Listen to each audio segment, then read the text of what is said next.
Hello.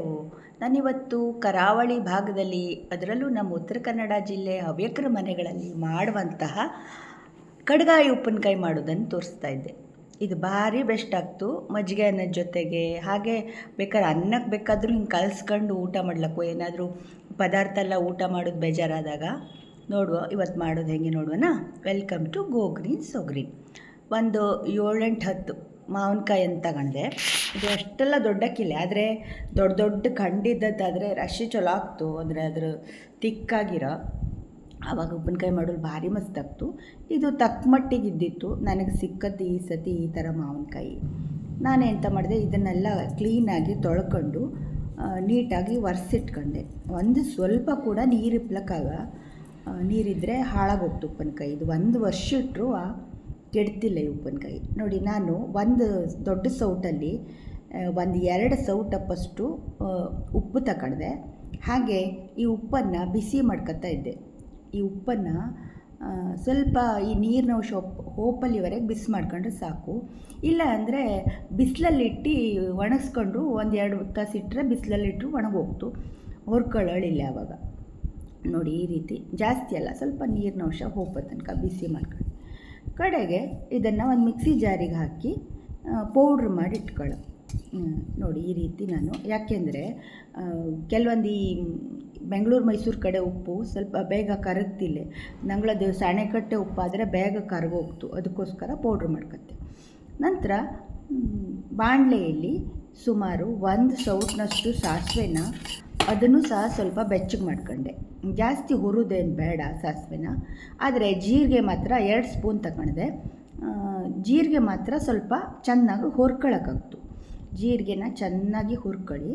ನಂತರ ಅದನ್ನು ಸಹ ಮಿಕ್ಸಿ ಜಾರಿಗೆ ಹಾಕಿ, ಈಗ ಇಂಗನ್ನು ಹಾಕಿದ್ದೆ. ಚೆನ್ನಾಗಿ ಒಂದು ಘಮ ಶಕ್ತಿ ಹಿಂಗೆ ಹೇಳಿ, ಇದು ನಮ್ಮ ಉತ್ತರ ಕನ್ನಡ ಜಿಲ್ಲೆ ಸಿರ್ಸಿ, ಹೊನ್ನಾವರ ಎಲ್ಲ ಕಡೆಗೂ ಸಿಕ್ತು. ಇದನ್ನು ಸಹ ಹುರಿದು ಮಿಕ್ಸಿ ಜಾರಲ್ಲಿ ಹಾಕಿದ್ದೆ. ಆಮೇಲೆ ಗ್ಯಾಸ್ ಆಫ್ ಮಾಡ್ಕೊಂಡು ಈ MTR ಖಾರ ಪುಡಿ ಬತ್ತಲಿ, ಅದನ್ನು 1 ಪ್ಯಾಕೆಟನ್ನು ಪೂರ್ತಿ ಹಾಕಿದ್ದೆ. ಜಸ್ಟ್ ಬಿಸಿ ಬಾಣಲೆಗೆ ಜಸ್ಟ್ ಕೈ ಆಡ್ಕೊಂಡಿದೆ ಅಷ್ಟೇ, ಹೊರದ್ನಿಲ್ಲೆ. ನಂತರ ಇದೆಲ್ಲವನ್ನು ಮಿಕ್ಸಿ ಜಾರಿಗೆ ಹಾಕಿ ಪೌಡ್ರ್ ಮಾಡಿ ಇಟ್ಕೊಳ್ಳೋ. ನಂತರ ಈಗ ಮಾವಿನಕಾಯಿ ಎಲ್ಲ ಡ್ರೈ ಆಯಿತು, ಸಿಪ್ಪೆ ತೆಗೆದು ಇದನ್ನು ಹೋಳುಗಳನ್ನಾಗಿ ಮಾಡಿಟ್ಕೊಳ್ಳೋ.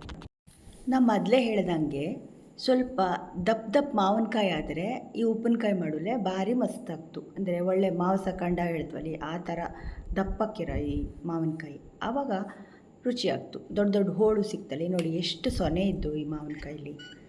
ಈಗ ಸಿಪ್ಪೆನೆಲ್ಲ ತೆಕ್ಕೊಂಡೆ. ನಂತರ ಈಗ ನಾನು ಈ ರೀತಿ ಹೋಳುಗಳನ್ನಾಗಿ ಮಾಡ್ತಾಯಿದ್ದೆ. ಒಳಗಡೆ ಕೂಗ್ಲೇನ ತೆಗೆದಿಟ್ಕೊಳ್ಳೋ. ಈ ರೀತಿಯಾಗಿ ನೋಡಿ, ನಂಗೆ ಈ ಮಾವಿನಕಾಯಿ ಉಪ್ಪಿನಕಾಯಿ ಅಂದ ತಕ್ಷಣ ಬಾಲ್ಯದ ನೆನಪಾಗ್ತು. ನಂಗೆ ಸಣ್ಣಿರಕ್ಕಾದರೆ ಈ ಮಾವಿನಕಾಯಿ ಉಪ್ಪಿನಕಾಯಿ ಮಾಡೇ ಮಾಡ್ತಿತ್ತು. ಯಾಕೆಂದರೆ ನಂಗಳ ಊರಲ್ಲಿ ಮಾವಿನಕಾಯಿ ಎಲ್ಲ ತುಂಬ ಬೆಳೆ ಜಾಸ್ತಿ.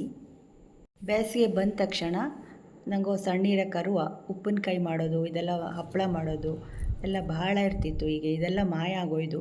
ಉಪ್ಪಿನಕಾಯಿ ಸದ್ಯ ಮಾಡ್ತಿದ್ದ. ನೋಡಿ, ಈಗ ಮಿಕ್ಸಿಲಿ ಪೌಡ್ರ್ ಮಾಡೋದನ್ನು ಈ ಮಾವಿನಕಾಯಿ ಮತ್ತು ಉಪ್ಪು ಹಾಕಿ ಮಿಕ್ಸ್ ಮಾಡ್ಕೊಂಡೆ. ಮೊದಲು ಎಲ್ಲ ಚೆನ್ನಾಗಿ ಮಿಕ್ಸ್ ಮಾಡ್ಕೊಳ್ಳೋ. ನೋಡಿ, ಈ ರೀತಿಯಾಗಿ ಈ ಪೌಡ್ರನ್ನು ಹಾಕೋ. ಬಟ್ ನನಗೆಂತ ಅನಿಸ್ತು, ಇದನ್ನೆಲ್ಲ ಬೇರೆ ಒಂದು ಪಾತ್ರೆಯಲ್ಲಿ ಹಾಕಿ ಮಿಕ್ಸ್ ಮಾಡೋದು ಒಳ್ಳೆಯದು ಅನಿಸ್ತು. ಯಾಕೆಂದರೆ ಚೆಂದಾಗಿ ಮಿಕ್ಸ್ ಮಾಡಿ ಕಡೆಗೆ ಬಾಟ್ಲಲ್ಲಿ ತುಂಬಿಟ್ರೆ ಸರಿ ಹೋಗ್ತು. ಯಾವುದಾದ್ರು ಏರ್ ಟೈಟ್ ಕಂಟೈನರಲ್ಲೇ ತುಂಬಿಡೋ ಇದನ್ನು. ಅದಕ್ಕೋಸ್ಕರ ನಾ ಎಂತ ಮಾಡ್ತಿದ್ದೆ, ಈಗ ಬೇರೆ ಪಾತ್ರೆಗೆ ಇದನ್ನೆಲ್ಲ ಟ್ರಾನ್ಸ್ಫರ್ ಮಾಡ್ಕೊಂಡೆ. ಚೆನ್ನಾಗಿ ಕೈಯಲ್ಲಿ ಮಿಕ್ಸ್ ಮಾಡ್ಕೊಂಡೆ ಈ ಉಪ್ಪನ್ನೆಲ್ಲವ.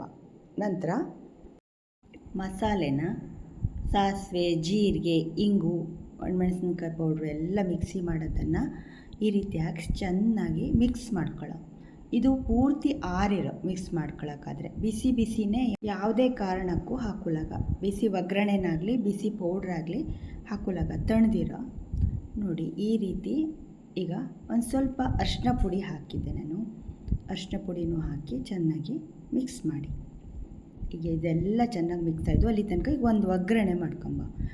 ಸಾಸಿವೆ ಎಣ್ಣೆ ಒಗ್ಗರಣೆಗೆ ಹಾಕೋದು ಸಾಮಾನ್ಯವಾಗಿ. ಇಲ್ಲಾಂದರೆ ಮನೆಯಲ್ಲೇ ಮಾಡಿದ ತೆಂಗಿನೆಣ್ಣೆ ಆದರೆ ತೆಂಗಿನೆಣ್ಣೆ ಕೂಡ ಹಾಕೋಲ್ಲ ಅಡ್ಡಿಲೆ. ನಾನಿಲ್ಲಿ ತೆಂಗಿನೆಣ್ಣೆ ತಗೊಂಡೆ. ಇದು ಮನೆಯಲ್ಲೇ ಮಾಡೋದು ನಮ್ಮ ಮನೇಲಿ. ಎಣ್ಣೆ ಕಾದ ನಂತರ ಸಾಸಿವೆ ಹಾಕಿ ಒಂದು 2-3 ಚಮಚದಷ್ಟು ಸಾಸಿವೆ ಹಾಕಿ, ನಂತರ ಅದಕ್ಕೆ ಒಂದು ಸ್ವಲ್ಪ ಜೀರಿಗೆ, 1 ಸ್ಪೂನ್ ಅಪ್ಪಷ್ಟು ಜೀರಿಗೆ ಹಾಕಿದ್ರೆ ಸಾಕು.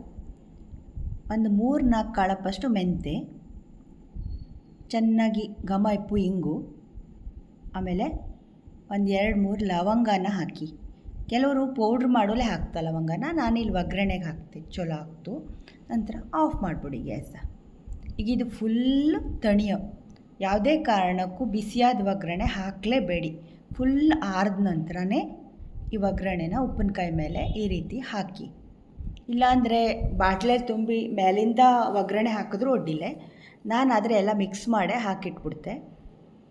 ನೋಡಿ ಈ ರೀತಿ ಮಿಕ್ಸ್ ಮಾಡಿ ಒಂದು ಏರ್ಟೈಟ್ ಕಂಟೈನರಲ್ಲಿ ತುಂಬಿಟ್ಕೊಂಡ್ರೆ 1 ವರ್ಷದ ತನಕ ಹಾಳಾಗ್ತಿಲ್ಲ. ಇದನ್ನು ಹಾಕೋಕ್ಕಾದರೆ ಒತ್ತಿ ತುಂಬ ಈ ರೀತಿಯಾಗಿ ಹಂಗೆ ಮಾಡಿ ಇಟ್ಬಿಡೋ. 8 ದಿನ ಮುಟ್ಟಲಾಗ. 8 ದಿನದ ನಂತರ ನೀವು ಅದನ್ನು ಬಳಸಲಿಕ್ಕೆ ಅಡ್ಡಿಲ್ಲ. ಈ ನನ್ನ ರೆಸಿಪಿ ನಿಮಗೆಲ್ಲ ಇಷ್ಟ ಆಯ್ತಾ? ಇಷ್ಟ ಆದರೆ ನಿಗಳ ಫ್ಯಾಮಿಲಿ ಆ್ಯಂಡ್ ಫ್ರೆಂಡ್ಸಿಗೆಲ್ಲ ಖಂಡಿತ ಶೇರ್ ಮಾಡಿ. ಆಮೇಲೆ ನನ್ನ ಯೂಟ್ಯೂಬ್ ಚಾನಲ್ನ ಸಬ್ಸ್ಕ್ರೈಬ್ ಮಾಡ್ಕೊಳ್ಳಿ, ಫೇಸ್ಬುಕ್ ಪೇಜನ್ನು ಫಾಲೋ ಮಾಡಿ. ಇಷ್ಟೊತ್ತು ನನ್ನ ವಿಡಿಯೋನ ನೋಡಿದ್ದಕ್ಕೆ ನಿಮಗೆಲ್ಲರಿಗೂ ಕೂಡ ಧನ್ಯವಾದಗಳು. ಇನ್ನೊಂದು ರೆಸಿಪಿಯೊಂದಿಗೆ ಸಿಗ್ತೆ. ಅಲ್ಲಿ ತನಕನೂ ಬಾಯ್, ಟೇಕ್ ಕೇರ್.